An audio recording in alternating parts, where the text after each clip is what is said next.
effort to defend Kuwait its jobs. We're there for jobs. Then at a press conference, Bush said, and I quote, "Some people just don't get the message. It's not oil. It's not to defend Saudi Arabia, and it's not jobs. We're there to prevent this kind of naked aggression."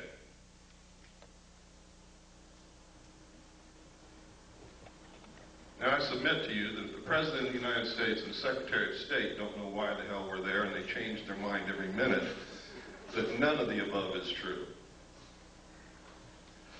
The truth is, a legal precedent has to be established that says that the United Nations is the ruler of the world. It has to be a legal precedent that all nation states submit to the will of the United Nations and give up their sovereignty to the United Nations and submit to the rule of the law of the world, which is the United Nations Charter and the resolutions passed by the United Nations. And the United States military is acting as the police force for the United Nations to establish that legal precedent. And Bush has said on television, no nation can ever again stand against a world united. And if they try it, the same thing will happen to them. Margaret Thatcher was the last world leader who was opposed to the one world government. And she is no longer the Prime Minister of England because of that. I'm going to tell you now that the only obstacle to the New World Order coming together at this moment is the right of the American people to keep and bear arms. That is why there is such an effort to take your guns away from you. You see, the intent of the Second Amendment, the second article and amendment to the Constitution, was not so that we could go hunting. It was not to protect the possessions in your home or to protect you from burglars. The intent of our forefathers in establishing the second article and amendment to the Constitution was that as long as every American owned a weapon, whether they ever fired it or not, our government could never oppress us just with the knowledge that we all had that weapon in our closet. That's the reason. That's why every time you see a bill to take weapons away from the American people defeated in Congress, 4 more are introduced immediately. It's a never-ending battle.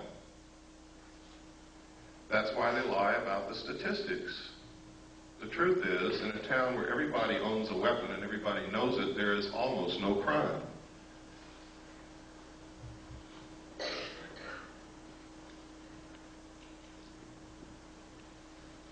I'm going to show you this next videotape while you're thinking about that, to show you that these craft do in fact exist. This was taken above the Nevada test site. This is what's called a cigar-shaped craft. They are very large. They're also called motherships. Every time they're seen, except in this photograph, usually you see other smaller craft exiting and entering these craft, like scout ships or something. I don't know what you would call it. But it's absolutely incredible. This piece of footage you're going to see is so rare.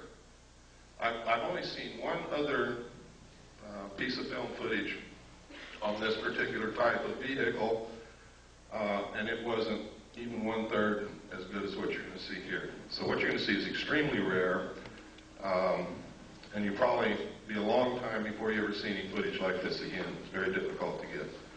Go ahead, there's no sound.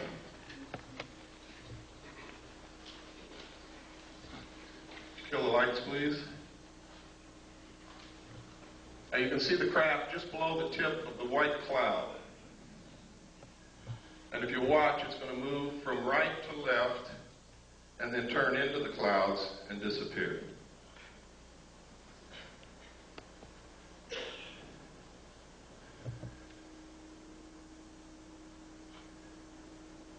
We were were approximately 15 miles from that location when this footage was taken.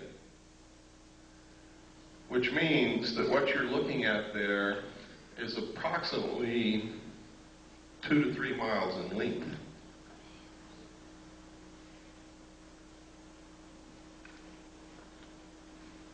That's very impressive, and to me it's very exciting that someone can make something that flies in the air that's 2 to 3 miles in length. That is the actual time that you see there. Those are the actual seconds passing.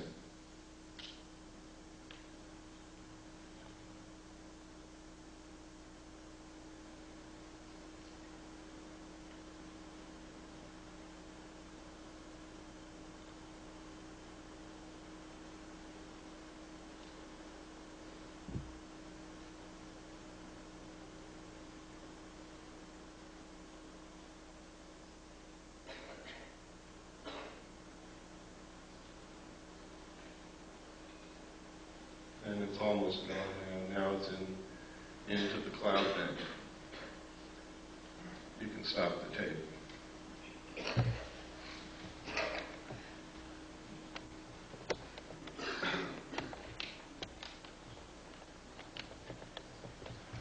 Okay, if you'll turn on the slide projector, we'll get into some of these slides. I'm going to be going very fast through these slides. Some of you have seen a lot of them before. You're going to see some very startling information here. You're going to see some documentation that's going to prove to you that the government's been lying to you for many years. You're going to see some documentation that proves who I am and what I'm all about. After I left the military, ladies and gentlemen, on December the 11th, 1975, I attempted to leak the material that I knew to the press. I was attacked twice. I've lost my leg. I've had my skull caved in. I kept silent for 16 years, during which time I was the head of the Mixed Gas Deep Saturation Diving Department of the College of Oceaneering. I was the executive director of Adelphi Business College. I was the executive director of Pacific Coast Technical Institute, the executive director of the National Technical College. I was the national marketing coordinator for United Education and Software. And I owned a gallery and studio of fine art in Long Beach, California.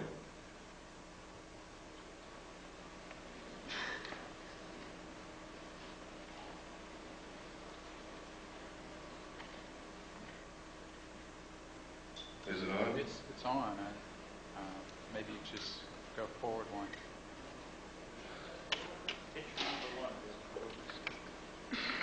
I'm hitting it. Something's wrong. There we go. You want to go forward? That's the wrong. I want to go forward. There we go. Okay.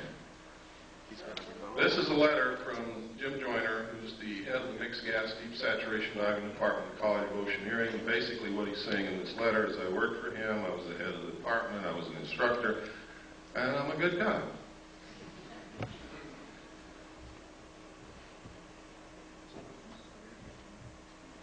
This is not working. It's not. Go ahead and push it. Just say forward and he'll push the button. Okay. This is a piece of research that was done by Bob Exler. In his own research, he verified something that I had not told anybody, and that was that when I was with the Commander-in-Chief of the United States Pacific Fleet, I worked directly under Bobby Ray Inman. He verified all of this, and verifies that I was there, and that I had reported seeing UFO-related documents under that command. And it goes through to outline Bobby Ray Inman's career path, which is incredible. He believes that Bobby Ray Inman is very much connected with the cover-up group, is one of those in the know, knows everything about the alien situation. Born April 4th, 1931, graduated from college at the age of 19 with the BA from the University of Texas in 1950. He entered the United States Navy in 1952, advancing to the rank of Admiral in 1981. 20 years after entering the Navy, he graduated from the National War College in 1972. He was the assistant to the Naval Attaché in Stockholm from 65 to 67, and no records are available for his service assignments from 68 through 71. From 72 to 74, he was assistant to the Chief of Staff of Intelligence Office of the Commander of the Pacific Fleet.